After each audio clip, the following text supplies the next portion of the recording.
발명하기 좋은 나이? 네, 생각해보니까 딱히 나이가 또 중요한 것 같지 않은 것 같습니다. 우리가 소위 머리가 굳었다 이렇게 표현을 하는데도 특허를 내는 분도 계시고 또 노년까지 발명을 즐기시는 분도 계시잖아요. 그러니까 마찬가지로 남들보다 조금은 일찍 발명에 눈을 뜬 학생도 있을 텐데요. 이번 강연자는 처음 발명을 해서 상을 받았을 때가 초등학교 2학년이었다고 합니다.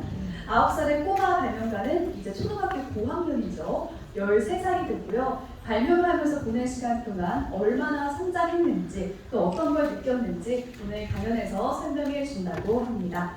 손해초 6학년 김준영 학생을 뜨거운 박수로 모셔보겠습니다.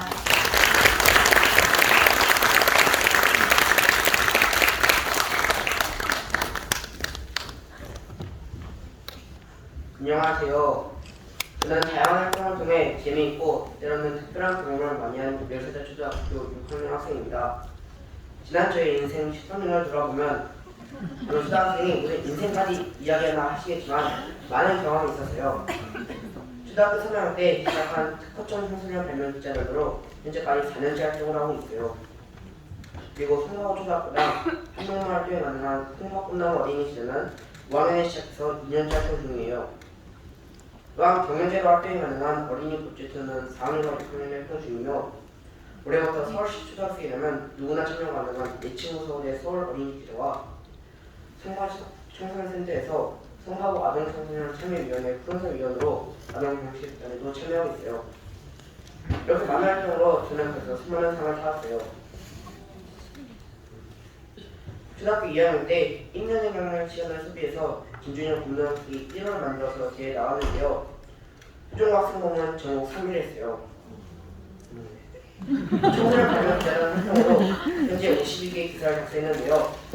제가 쓴 기사들은 모두 분기별 최우수 기사상을 받았고 청소년 발명 기자단 페스티벌에서 올해 발명 기자상으로 우수 기자상인 한국 발명 기능 시험과 대기자상인 교육부 장관상도 탔어요. 그리고 오늘도 큰 상을 받았습니다. 게다가 수학과 과학을 좋아하는 저는 올해 학교에서 우수 과학 어린이에게 주는 과학기술 정보통신부 장학상도 받게 되었어요. 저희 장학상 도전기를 뉴스로 만들어서 기사 썼어요. 지난 13년 정말 다양한 경험을 했고 또 좋은 결과도 얻을 수 있었는데요. 많은 친구들과 주변 어른들이 물어봅니다. 왜 이렇게 열심히 또 상도 받으면서 잘할 수 있었는지. 오늘 저만의 노하우를 여기에 계신 많은 분들과 함께 이야기하며 모두에게 도움이 되는 즐거운 시간이 되었으면 좋겠습니다. 우선 제가 왜 이렇게 이런 활동들을 열심히 했냐면 사실 처음에는 큰 생각이 없었기 때문에 할 수 있었던 것 같아요. 엄마나 주변 어른들이 이런 행사가 있는데 한번 나가볼래? 라고 물어보면 그냥 예스였어요. 처음에는 가족과 함께 참여하고 즐거운 시간을 보내는 것까지 그냥 좋아하거든요. 그러다가 점점 이런 활동을 하며 많은 경험도 하고 파악하면서 내가 잘할 수 있는 일이 무엇인지도 계속 찾을 수 있었고 또 미래에 내가 하고 싶은 일을 하기 위해 도움이 될 수 있을 것이라는 생각이 들었기 때문이에요. 그리고 무엇보다 정말 이렇게 열심히 할 수 있었던 이유는 상을 타면 꼭 따르는 게 있었어요. 물론 성격도 있지만 저에게 더 중요한 것은 바로 상을 타면 주는 상금과 상품이 있기 때문입니다. 얼마 전 전자파 발기 퀴즈 대회에 참여했었는데 이때 문화상품권 10만 원이 상품이었어요. 평소 친구들과 놀기 바빠서 따로 공부를 하지 못했기 때문에 밤늦게 전자파 퀴즈 영어를 프린트해서 벼락치기로 공부했어요. 그런데 퀴즈 문제는 생각보다 어려웠어요. 예상 OX 문제 문제를 여러분도 맞춰보세요. PC방은 다른 것보다 전자파 수치가 높다. O일까요? X일까요? 정답은 PC방에는 PC가 몇 대인데 당연히 전자파가 안 오지. 당연히 오지. 또 어떤 분은 PC방에는 전자파를 차단하는 장치가 있을 거야. 당연히 X지. 하시는 분들도 계실 거예요. 여러분 정답은 무엇일까요? 나는 뭐라고 생각하시는 분은 손 들어주세요. 아니면 나는 X라고 생각하시는 분은 손 들어주세요. 네. 이 문제는 저를 포함해서 가장 많은 퇴락자를 만들었는데요. 그 이유가 참가자 전부가 초등학생인데 PC방을 가봤던 친구가 하나도 없었던 거예요. 이 문제의 정답은 X입니다. 이때 설명한 정답을 맞춰서 1, 2등 3이 정해졌어요. 저는 할 수 없이 피자 프로젝트에서 다시 살아났어요. 그런데 집에 와서 이 문제가 너무 궁금했어요. 아니 어떻게 PC방 전자파가 다른 데랑 같을 수가 있지? 아무 의구심이 드는 거예요. 그래서 국립전파연구원 홈페이지 들어가서 직접 찾아보니 실제로 2014년에 PC방에서 전자파 실험을 했었던 것이에요. 그 결과는 걱정했던 것보다 국제적 기준 대비 낮은 수준이다 라는 정보를 찾아보고 저의 패배를 인정했어요. 정말 어렵게 주관식 문제를 맞추고 분석도 올라왔지만 탈락하고 말았어요. 원했던 상품은 사지 못했지만 그래도 참가자 모두에게 아이스크림을 주어서 내가 아이스크림 쏠게 하고 쿨하게 왔어요. 그렇게 저는 여기서 새로운 교훈을 얻었어요. 그 교훈은 어떤 대회라도 참여하면 조금의 콩고물이 떨어진다는 참가하지 못해도 주는 기념품도 아주 마음에 들었고 저를 기분 좋게 해주었기 때문에 더 열심히 참여하게 됐고 엄마가 가져가면 웬만하면 예스로 대답하며 정말 많은 행사에 참여했습니다.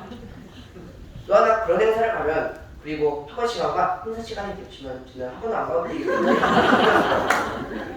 내가 꼬리고 이렇게 많은 행사에 참가했지만 모든 행사들이 다 만족스러운 결과를 줬던 것은 아니고 때로는 참 창피했던 일도 있었습니다. 정원 과학 골든벨 퀴즈 대회에서는 본선에서 올랐지만 탈락했고 또 어린이 본령 골든벨에서는 예선에서 탈락해서 본선조차도 못 올라갔어요. 공무원 스페이스 천리 대회에서는 비행기가 하천의 기류를 타고 내려가서 식격 처리가 된 것도 모자라 제가 정성으로 만들었던 비행기 되려고 했죠. 또한 형과 함께 정말 열심히 준비해서 나갔던 교육청 에어로빅 대회에서도 장면상에 그치고 말았답니다. 그리고 올 여름방학에는 1박 2일 과학 캠프를 가게 되었는데요. 지난 리플리스 시간에 과학시대 골든벨 행사로 나로 관련 문제가 있었어요.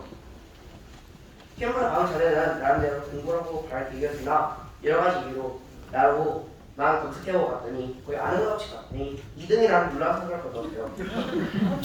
사실 앞에서 1등이 아니고 뒤에서 1등입니다. 참 직원대학교도 창피하고 아쉬운 일이었어요. 이렇게 창피했으면 그 다음 행사를 안 가면 안 돼. 그러면 저는 계속 도전하고 있습니다. 다만 일정과 딱 한 가지만 다르게 준비하고 있는 것이 있는데요. 그것은 바로 제가 오늘 많은 상을 타고 상품을 탔던 비밀의 단어입니다. 그 단어는 바로 벼락치기입니다. 벼락치기라고 하면 다들 미루다 결국 마지막이 되어서야 시간의 습격 무언가를 하는 것을 상상할 겁니다. 아마 여기 계신 많은 분들도 다른 번씩은 벼락치기를 해보셨을 거라고 생각해요. 저는 수많은 행사에 참가하고 또 많은 활동을 하고 공부대회에 하는 많은 상황에서 나를 성장시키는 벼락치기 방법을 추천했어요. 그 해로 지난 여름방학에 인천 성대에서 열린 청소년 바이오 아카데미를 친구와 함께 다녔는데요. 사전 영상을 보고 리포트를 제출했어요. 사전 영상은 농업, 의학, 산업, 해양, 생명과학에 대한 것이었어요. 리포트 작성을 위해 메모도 하고 그림도 그리면서 생명과학을 이해했어요. 낮에는 영상을 본 다음 저녁에 빌린 숙제를 한 후 밤 12시쯤에 되어서야 온라인으로 작성하기 시작했어요.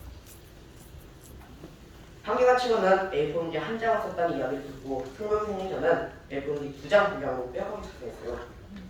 온라인 리포트 양식에는 한글 파일에 작성해서 옮기지 말고 직접 작성하라 이 멘트를 보고 직접 작성했어요. 근데 등록 버튼 누르기 전에 에러가 나서 화면이 정지되면서 화면에 있는 글씨가 나랑과 동시에 지면들도 같이 날아가고 있어요. 그래서 할 수 없이 눈물을 먹고 저는 다시 기술을 작성했어요. 그런데 불행하게도 이번에도 또 오류가 난 것이에요. 정말 정성을 썼던 내용들이라 너무 아까웠어요. 그래서 그냥 제가 이번에도 또 오류가 나면 어떡하지? 라는 생각도 했지만 저는 다시 무기를 가지고 새로 작성했어요. 그때는 또 오류가 날까봐 제가 조마조마해서 엄마에게 등록 버튼 눌러라고 부탁을 했어요. 그랬더니 이번엔 제대로 등록이 된 것이에요. 시계를 보니 새벽 2시였어요. 이렇게 저는 벼락치기로 우여곡절 끝에 사진 영상 리포트를 제출했답니다. 그 이후 프로그램에 참여했을 때 이렇게 벼락치기를 해서 끝까지 끈기 있게 결과물을 작성했던 것이 도움이 되었고 3번이나 썼던 내용들이라 더 잘 기억하고 더 잘 이해할 수 있게 되었어요. 물론 미리 시간을 내서 준비를 했더라면 좋았겠지만, 그리고 한 번에 잘 등록됐더라면 더 좋았겠지만, 그러면 저는 그 3시간 안에 내가 할 수 있는 최선을 다하는 것이 중요하다고 생각했습니다. 이 영상뿐 아니라 다른 영상에서도 바쁘지만 내게 주어진 시간 동안 포기하지 않고 최선을 다하는 것, 즉 저만의 벼락치기로 최선의 노력을 다했습니다. 발표 기자단 활동을 하면서 기사를 작성하는 것 역시 끝까지 내게 주어진 시간 동안 최선을 다했기 때문에 그 결과는 오늘 이렇게 좋은 자리에 올 수 있었던 것 같습니다. 저같이 벼락치기를 하고 또 성장하고 싶은 분들은 실제로 모든 행사나 내가 하고 싶은 일에 참여해보시고 도전해보세요. 이것저것 자료지거나 생각하지 말고 우선 예스로 참여해보세요. 결과가 좋을 수도 있고 그렇지 못할 수도 있어요.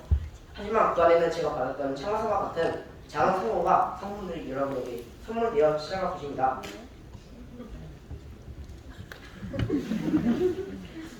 우선 그냥 많은 것을 생각하지 말고 시작해보세요. 그리고 시작되면 시간이 없거나 다른 생각 때문에 안 될 것이라고 포기하지 말고 그 시간 안에 내가 할 수 있는 벼락치기로 여러분의 경험을 더 의미있게 만들어 보세요. 지금까지 제 강연을 들어주셔서 감사합니다.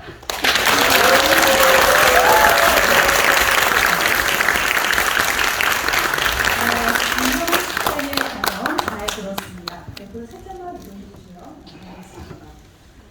제가 들으면서 끝까지 해내는 그 힘, 그릿이라고 하죠. 그 힘이 도대체 어디서 났을까 그런 생각이 들었는데요. 발명에서는 어쩌면 가장 중요한 능력 같기도 합니다. 여러 탈락 에피소드도 소개를 해주셨잖아요. 네. 그런 실패가 있었지만 끝까지 포기하지 않는 그 능력 어떻게 들을 수 있나요? 태어날 때부터 유전적으로 유전적으로 그런 능력이 없다면 어떻게 해야 될까요? 저같이 열심히 참여해보시고 어떤 것에 참여해보시면 그런 걸 누릴 수 있어요. 참여하는 걸 두려워하지 말라. 네. 네, 참여를 통해서 실패를 했을 때도 또 도전해라. 네. 네, DNA가 없으신 분들은 참고하시면 되겠습니다. 끝까지 도전하면은 우리 준영 학생처럼 언젠가는 또 빛을 발하는 날이 오지 않을까 싶습니다. 오늘 강연 고생 많으셨습니다.